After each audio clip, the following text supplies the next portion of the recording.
melampaui batas dari yang cukup sampai berlebih-lebih, itu ifrat. Kalau tafrid, melampaui batas dari yang cukup sampai sangat kurang.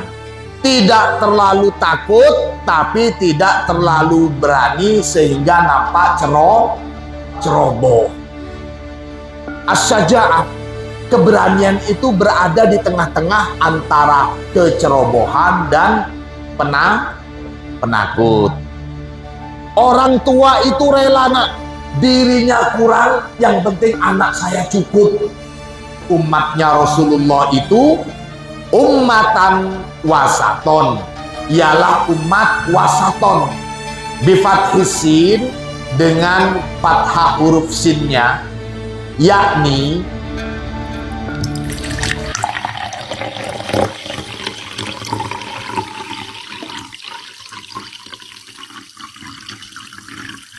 qala Allah Ta'ala,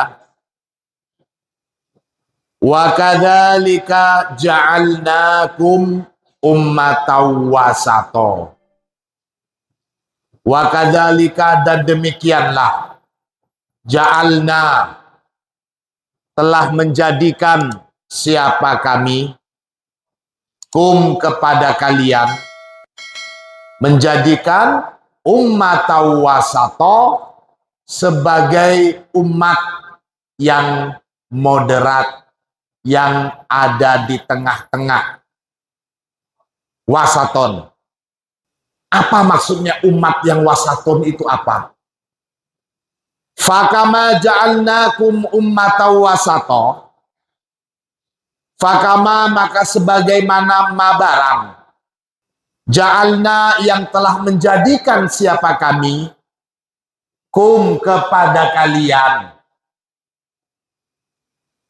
menjadikan ummatan wasato, sebagai ummatan wasato. Kita maknain ummatan wasato saja. Waja'alna, dan telah menjadikan siapa kami, kiblatakum, pada kiblat kalian. Menjadikan apa? Afdolal jihati, menjadi sebaik-baiknya arah. Waja'alna, dan telah menjadikan siapa kami, rasulakum, kepada Rasul yang datang kepada kalian, yakni Rasulullah Nabi Muhammad, dijadikan sebagai apa? Afdolar rusuli, dijadikan sebaik-baiknya utusan Allah. Fakot, maka sungguh, ja'alna, telah menjadikan siapa kami, kum, kepada kalian, afdolal umami, dijadikan sebagai sebaik-baiknya umat dibandingkan umat-umat terdahulu. Allah sudah menjadikan kita ummatan wasato. Allah juga menjadikan kiblat atau arah solat kita menjadi sebaik-baiknya arah. Allah juga menjadikan Nabi kita, Rasulullah, sebagai sebaik-baiknya utusan. Maka Allah juga menjadikan kita ini sebagai umat yang paling baik. Alhamdulillah. Sebagaimana firman Allah, kuntum khaira ummatin.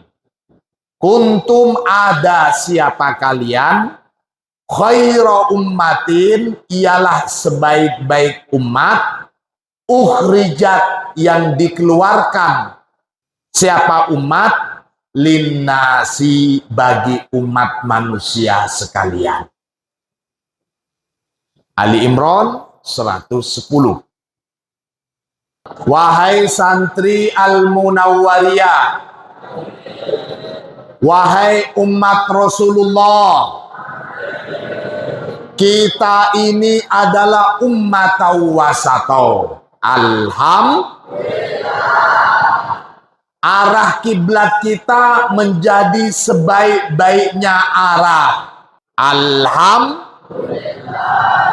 Rasulullah yang terutus untuk kita, yakni Nabi Muhammad, menjadi sebaik-baik Rasul.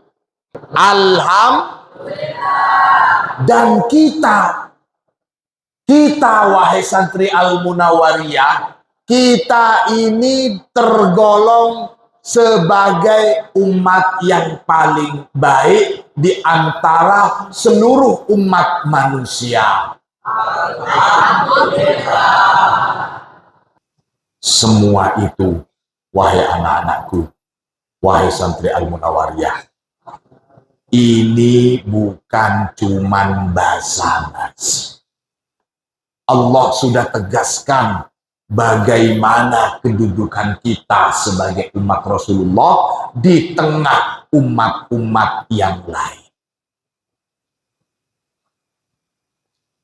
Apa sih maksudnya wasaton gitu?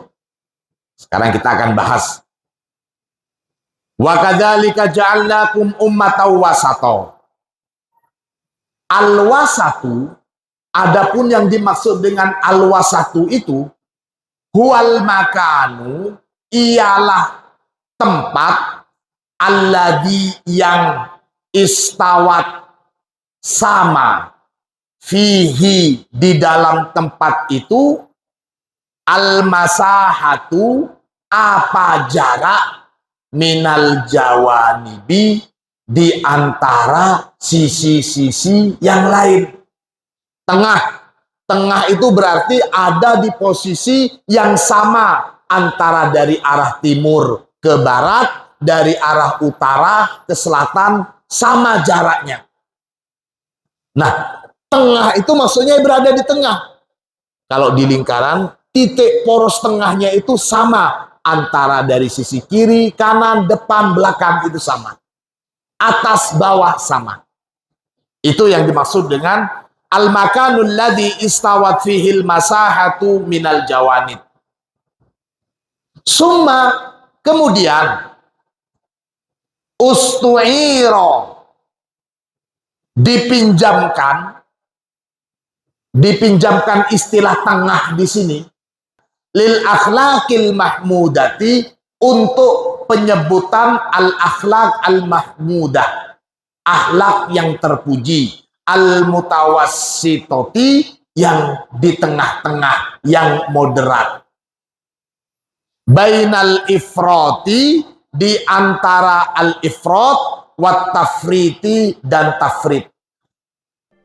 Perbedaan antara ifrat dengan tafrit, ifrat itu maksudnya melebihi batas dari kecukupan, mubadzir. Nah, itu namanya ifrat. Sementara tafrit melebihi batas sampai cenderung kurang. Itu. Jadi ifrat itu begitu. Pemborosan. Kalau yang tafrit, lawan katanya boros. Hemat itu bukan. Hemat itu yang tengah-tengah hemat. Kikir. Pelit. Nah itu. Bahkan untuk dirinya sendiri itu pelit. Kalau bahil mungkin pelit untuk orang lain. Kalau pelit untuk diri sendiri istilahnya asyuhu.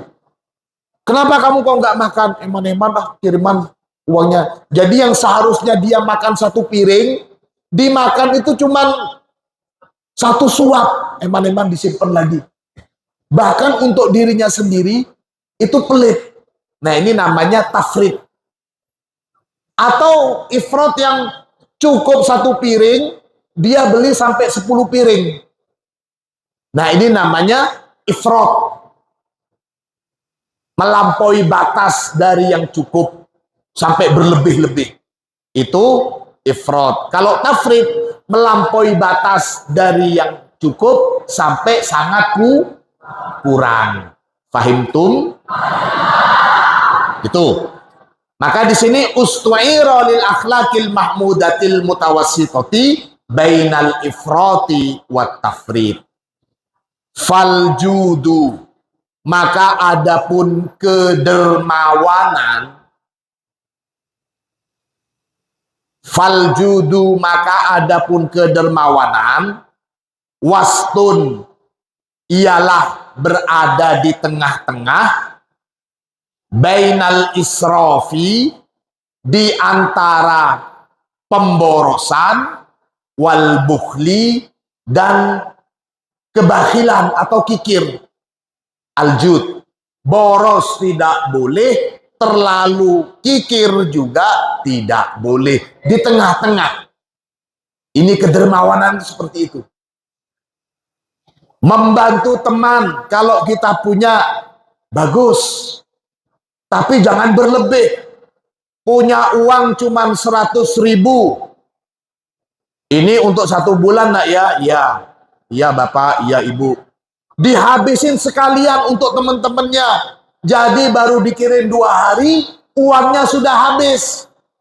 Nah ini namanya boros. Dikasih 100, pakai nak tapi secukupnya. Iya pak, gak dipakai-pakai. 5 bulan uangnya 100 masih utuh, sampai tubuhnya, sampai badannya kurus kering. Kenapa? Eman-eman.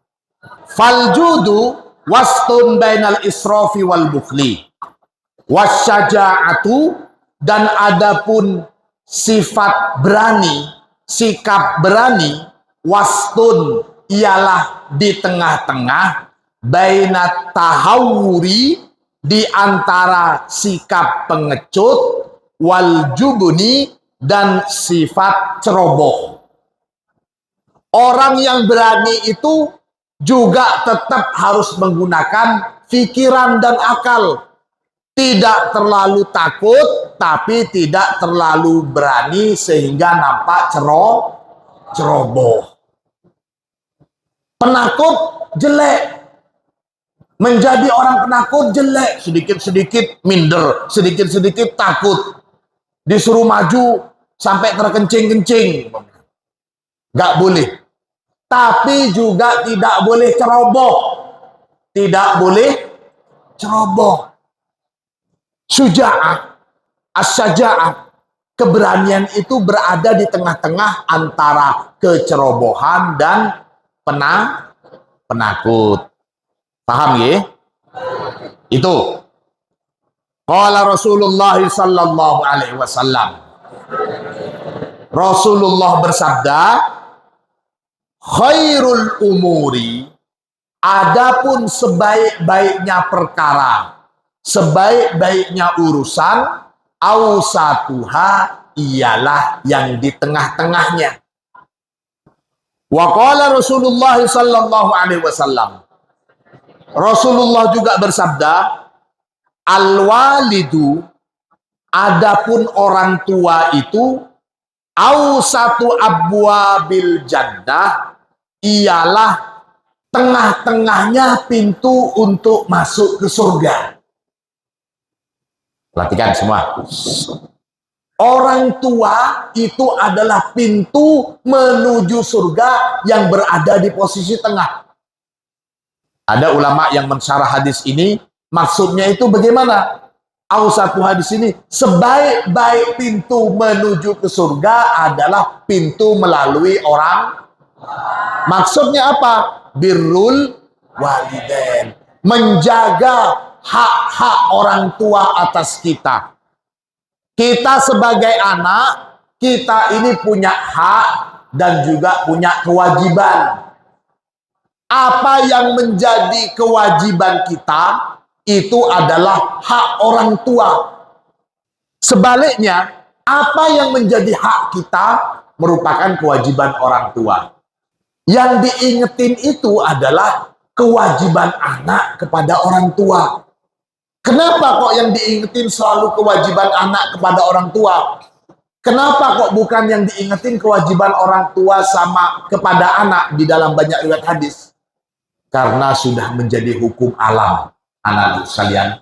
Sudah menjadi hukum alam, insya Allah kalau orang tuanya benar, pasti orang tua itu tidak akan melupakan kewajibannya untuk anak-anaknya. Apa yang menjadi hak anak-anak pasti dipenuhin oleh orang tuanya. Bahkan sampai berlebih. Orang tua rela. Lihat. Orang tua itu rela, nak. Dirinya kurang, yang penting anak saya cukup. Orang tua siap utang. Hutang orang tua siap bukan untuk dirinya, tapi supaya anaknya di pondok bisa sama dengan yang lain. Jadi jangan diragukan masalah kewajiban orang tua kepada anak. Yang perlu dipertanyakan dan perlu selalu diingat itu adalah kewajiban anak kepada orang tua. Kewajiban kita kepada orang tua. Lihat. Tadi saya katakan, untuk kewajiban orang tua kepada anak, itu tidak usah diingetin. Karena itu sudah menjadi hukum alam. Maksudnya begini, orang tua itu pasti sayang dan lebih mencintai anaknya daripada dirinya sendiri. Itu hukum alam. Jangankan manusia. Jangankan manusia. Binatang juga begitu. Kalau kalian lihat ayam yang baru menetaskan telurnya, jangan coba-coba diganggu pitik ayam. Genobobotem. Induknya akan marah kalau sampai anaknya terganggu. Induknya akan marah. Itu binatang. Sedemikian menjaganya dan cinta kepada pitik-pitiknya. Dijaga betul. Apalagi manusia. Jadi jangan pernah kita mempertanyakan, Bapak Ibu saya ini sayang nggak ya sama saya ya? Kenapa kok saya sampai dilempar ke pondok? Jangan pernah meragukan kasih sayang orang tua. Gina ye? Yakin kalian Bapak Ibu kalian sayang sama kalian? Yakin kalian segala kewajiban Bapak Ibu kalian kepada kalian sebagai anak sudah dipenuhi? Yakin apa boten? Orang tua kita maksimal, nak, untuk memenuhi kebutuhan kita. Perkara mungkin lain dengan teman kita yang lain, ya kita juga harus lihat kondisi orang tua. Tidak harus sabar tuh. Teman saya sekamar, dia selalu dikirim kirimannya begini. Tapi bapak saya, ibu saya kok pelit sekali. Nah, itu bukan. Bedakan antara kebutuhan dengan kemauan. Kalau kebutuhan kalian, insya Allah semuanya sudah tercukupi. Yang tidak tercukupi itu adalah keinginan. Dan namanya keinginan selamanya tidak akan pernah bisa selesai, nak. Kalau ingin tahu antara kebutuhan dengan keinginan, coba lihat ketika siang atau sore hari saat Ramadan. Ketika siang atau sore hari Ramadan, kita bahkan melihat makanan itu semuanya diinginin. Pengennya semua akan dilahap, itu keinginan. Tapi setelah datang waktu berbuka, kita cuma makan kurma, air, dan sedikit makanan, terasa sudah cukup kenyang. Genoboboten.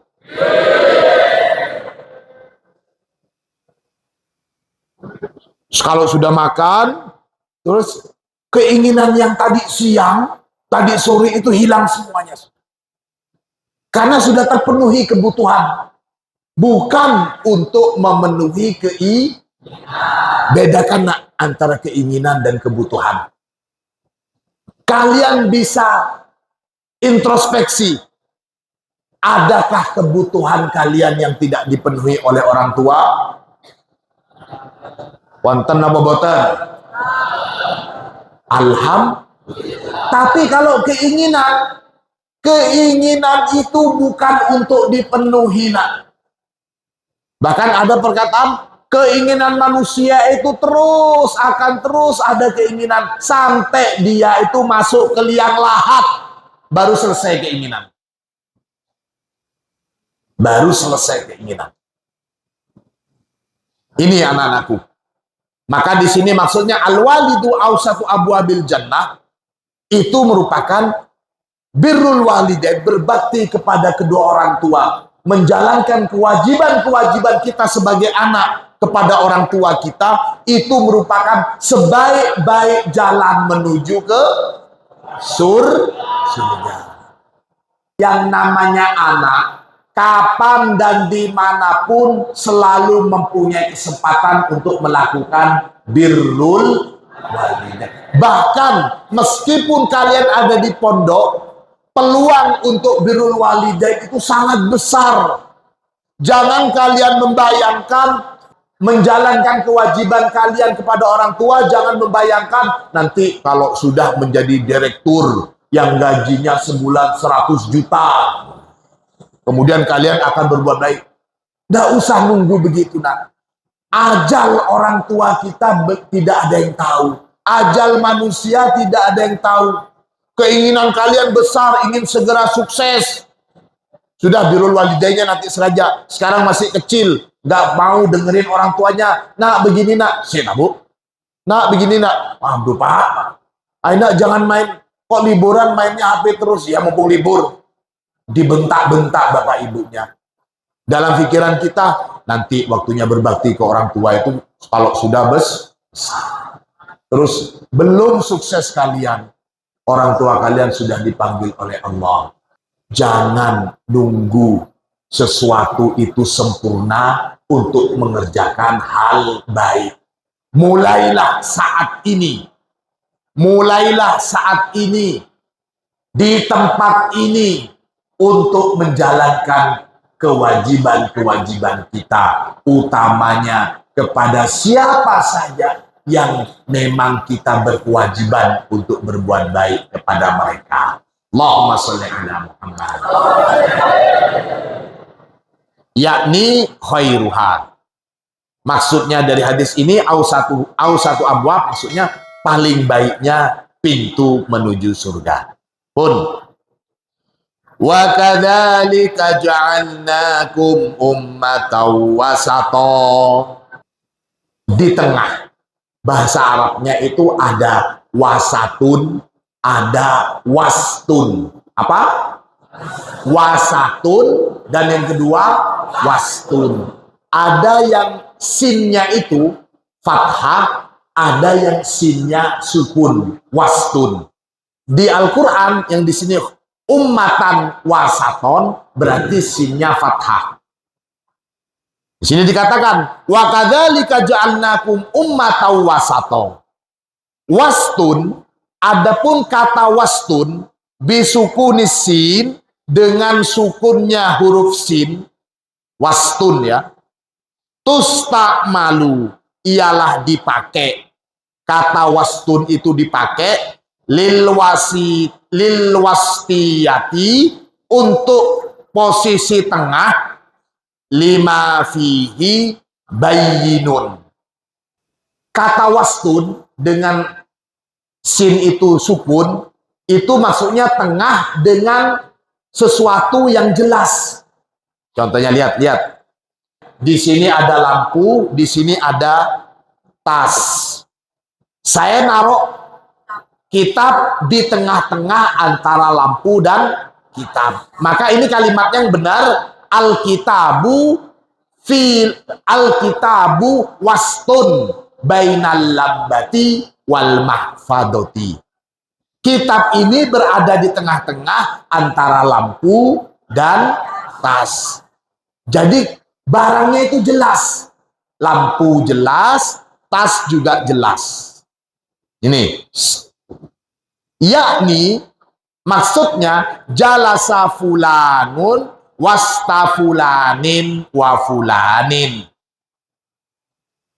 Jalasa duduk fulanun siapa seorang, wasta fulanin di tengah antara fulan, wa fulanin dan fulan. Fadzarfiyatu, maka adapun penjelasan tempat huna di sini wadihatul bainiyati. Fadzarfiyatu huna wadihatul bainiyati, ialah satu tempat yang jelas di antara keduanya. Wasatun. Nah, sekarang kata wasatun di sini bifathis sin, dengan fathah huruf sinnya. Ya, di sini seperti ummatan wasaton. Berarti di dalam ayat ini sinnya fathah. Kapan itu dipakai? Fatustakdamu, maka kata wasatun dengan sin fathah di sini lil wastiyati, untuk posisi tengah, fima, di dalam barang, laisa fihi, yang tidak ada fihi di dalam ma, bayyinun, apa kejelasan. Jadi untuk wasatun itu adalah posisi yang antara samping-sampingnya itu sesuatu yang bersifat abstrak, tidak nampak jelas. Wahyal umurul maknawiyatu, itu adalah perkara-perkara yang bersifat maknawi atau abstrak, sebagaimana saya sebut tadi. Fa ummatu Rasulillah sallallahu alaihi wasallam, maka adapun umatnya Rasulullah itu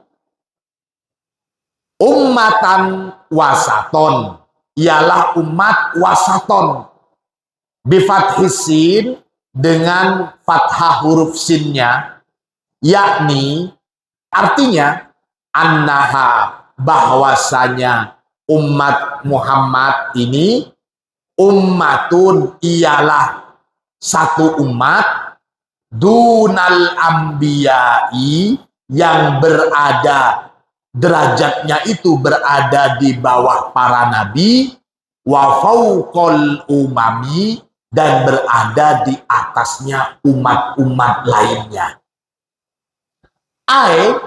Artinya laisa fauqaha illal anbiya.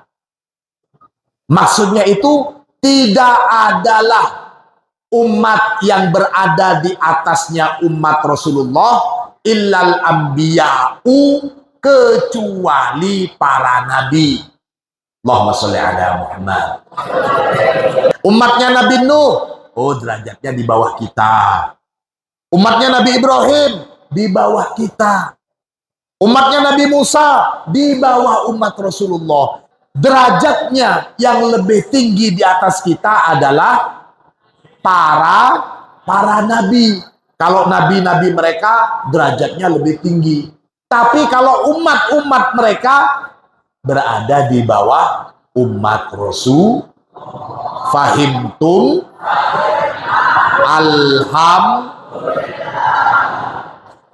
Itu makna ummatan wasaton. Umat yang posisinya itu berada di bawah, di tengah-tengah.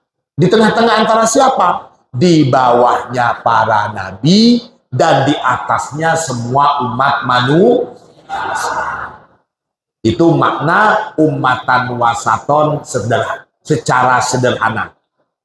Meskipun kita ini kecil-kecil dibandingkan umat-umat terdahulu. Umatnya Nabi Musa, besar-besar orangnya. Usianya ratusan tahun. Kita ini ya paling banter 60 sampai 63 sudah keok. Sudah? Sangat jarang sekali kita ini yang usia 70 tahun ke atas masih bisa main basket. Sangat jarang sekali umat Rasulullah itu yang sudah di atas 70 tahun bisa lari 300 kilo. Meskipun tenaganya umat Rasulullah itu dibandingkan umat-umat terdahulu sangat jauh, tapi mereka itu di sisi Allah derajat mereka jauh di bawah kita, Pak, Bu. Intinya yang berada di atas derajat kita ini adalah para nabi. Jadi kita harus berbahagia menjadi umatnya Rasul. Wa ma ja'alnal qiblata allati kunta 'alaiha illa lina'lam. Dan tidaklah kami menjadikan kiblat allati kunta alaiha, di mana kalian mengarah ke kiblat itu, lina lam, kecuali lina lama, agar supaya kami tahu. Nah di sini maksudnya fa'ilnya itu Allah, supaya tahu, supaya Allah tahu. Ailinaro, salah satu tujuan dipindahkannya arah kiblat dari semula ke Masjidil Aqsa dirubah ke Masjidil Haram, yakni Ka'bah di Masjidil Haram, salah satunya adalah ingin melihat apakah umat Islam yang mengaku sebagai pengikut Rasulullah itu benar-benar ketika Rasulullah sudah mengarah kiblat mereka juga mau ikut. Ini maksudnya lina'lam. Masa Allah untuk mengetahui pengikut Rasulullah itu benar-benar ikut atau tidak harus menggunakan perubahan kiblat, kemudian menggunakan istilah linaro, supaya kami tahu. Jadi kan seperti syartun, seperti syarat nih. Maka di sini dijelaskan wahwa, adapun maksud dari kata lina'lam ini, linaro di sini, tajallin, merupakan tajalli. La hakikiyatun, itu bukan hakiki. Ilmullahi, karena ilmu Allah itu muhitun, ialah mencakup bikulli syai'in, pada segala sesuatu, wa qabla kulli syai'in, dan sebelum segala sesuatu itu ada. Tidak ada satu apapun yang tidak diketahui oleh Allah. Bahkan yang tersembunyi Allah Maha tahu. Yang kita sembunyikan atau yang kita tampakkan Allah tahu.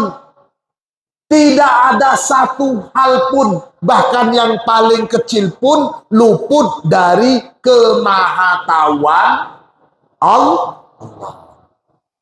Tidak ada sesuatu pun yang terlepas dari kemahatauan Allah.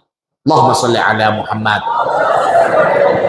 Itu yang dimaksud idh ilmullahi ta'ala muhitun bikulli syai'in wa qabla kulli syai'in illa lina'lama man yattabi'ur rasula mimman yanqalibu ala akibaih, kecuali lina'lama, agar mengetahui siapa kami, man, kepada siapa-siapa, yattabi'u, yang mengikuti siapa man, ar-rasula, pada Rasulullah, mimman, dari siapa-siapa, yang qalibu ala akibai, yang berpaling, artinya tidak mau mengikuti Rasulullah. Wa in kanat, sungguh kanat ada apa perpindahan arah kiblat itu, lakabirotan, ialah sesuatu yang sangat berat, sesuatu yang sangat besar sekali, sulit untuk diterima, illa, kecuali, alalladina, atas orang-orang, hada, yang memberikan petunjuk, Allahu, siapa Allah.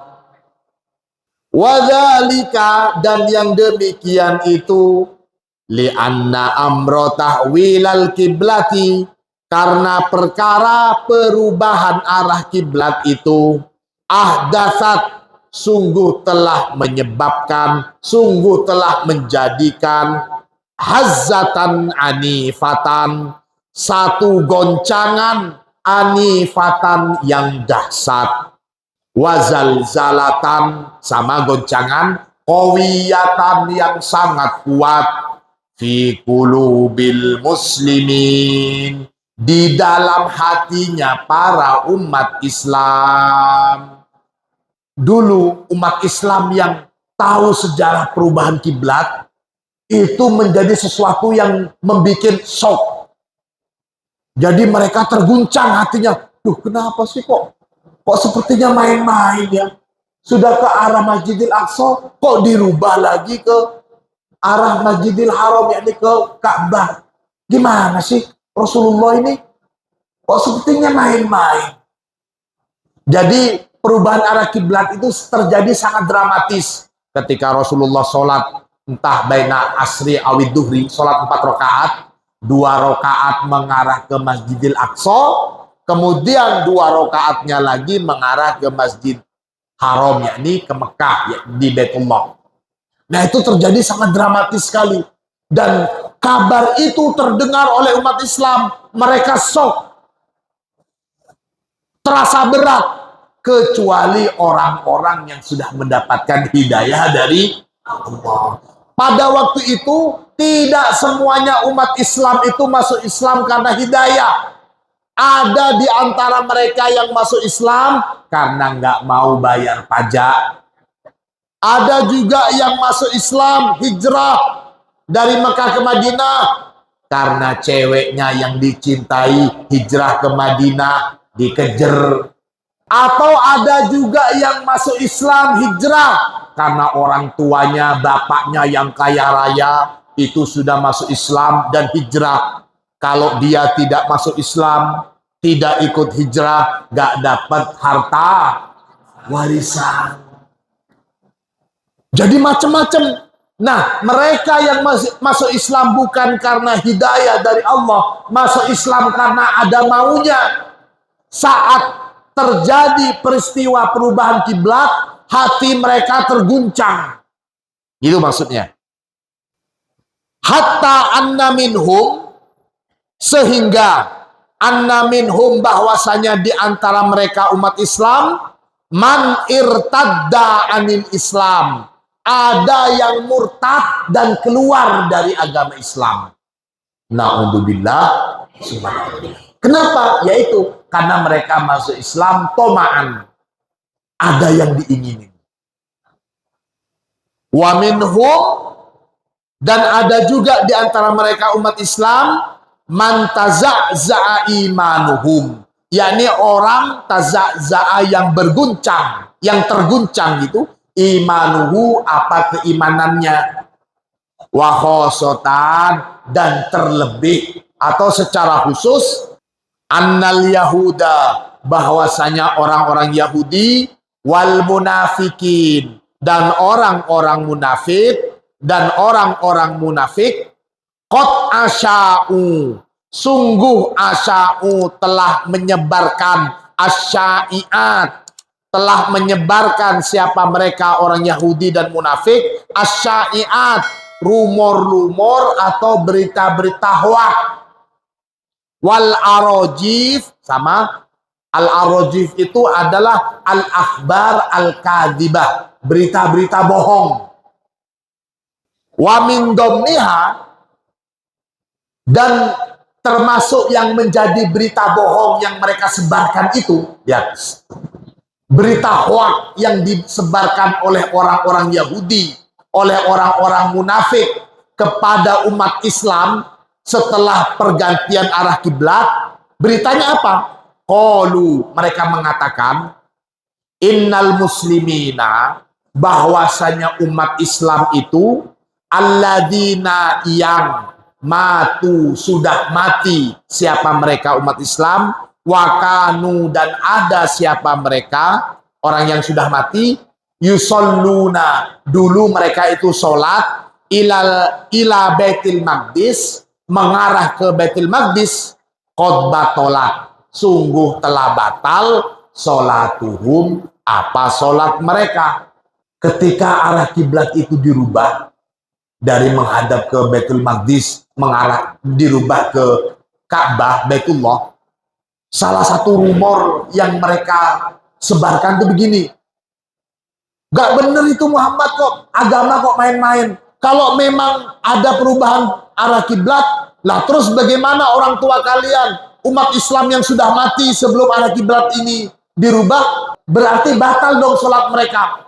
Karena mereka tidak pernah sholat menghadap ke Ka'bah. Selama ini mereka sholat menghadap ke Baitul Maqdis, ke Masjidil Aqsa. Batal berarti sholat mereka dong. Itu rumor yang mereka sebarkan. Faradda, maka menjawab Allahu Ta'ala, siapa Allah Ta'ala, alaihim, atas mereka, atas rumor yang mereka sebarkan, atas hoak yang mereka sebarluaskan. Allah menjawab biqaulihi, dengan firman Allah, wa ma kana Allahu liyudi'a imanakum, wa ma kana, dan tiadalah, anallahu, ada siapa Allah, liyudi'a, menyia-nyiakan siapa Allah, imanakum, pada keimanan kalian. Jadi gak mungkin Allah akan menyia-nyiakan keimanan kalian. Jangan percaya omongan mereka bahwa orang tua kalian yang sudah mati, yang dulu kalau sholat menghadap ke Masjidil Aqsa sebelum dirubah ke Baitullah, keimanan mereka, sholat-sholat mereka tetap diterima, gak mungkin sia-sia. Jadi gak usah didengerin hoak yang mereka sebarkan. Begitu maksudnya. Yakni artinya sholatakum, sholat kalian. Wa ubbiro, dan diungkapkan, di wa ubbiro itu, dan tersampaikan, huna, di sini, di ayat ini, anis sholati, tentang sholat, bil iman, dengan keimanan. Kenapa kok maksudnya sholat tapi digunakan kata iman? Di sini dikatakan li annas sholata, karena sesungguhnya sholat itu ruknun asasiyun, menjadi rukun yang dasar, menjadi rukun yang sangat-sangat dasar, fi hadal imani, dalam keimanan umat Rasulullah. Artinya orang yang mengaku beriman, maka dia wajib untuk melaksanakan sholat. Saya teruskan. Innallaha bin nasi laraufur rahim. Sesungguhnya Allah bin nasi, kepada umat manusia, laraufun, adalah zat yang maha pengasih, pengasih sayang, rahimun, yang maha kasih. Ar-ra'fatu, ini raufun. Kata ar-ra'fatu di sini, hiya asyaddur rahmah. Maknanya ar-ra'fah itu sangat sayang, sangat-sangat kasih sayang. Bahkan hiya, adapun kata ra'fah di sini, batinur rahmati, adalah makna batin, makna yang sangat mendalam dalam kasih sayang itu sendiri. Waman, maka barang siapa, arafa, yang mengetahui siapa man, rahmatahu ta'ala, kepada kemaha kasih sayangnya Allah, sakana, maka akan tenanglah siapa man, ilaiha, pada rahmatullah ini, fi amri dunyahu, dalam urusan duniawi, wa akhiratihi, dan urusan akhiratnya.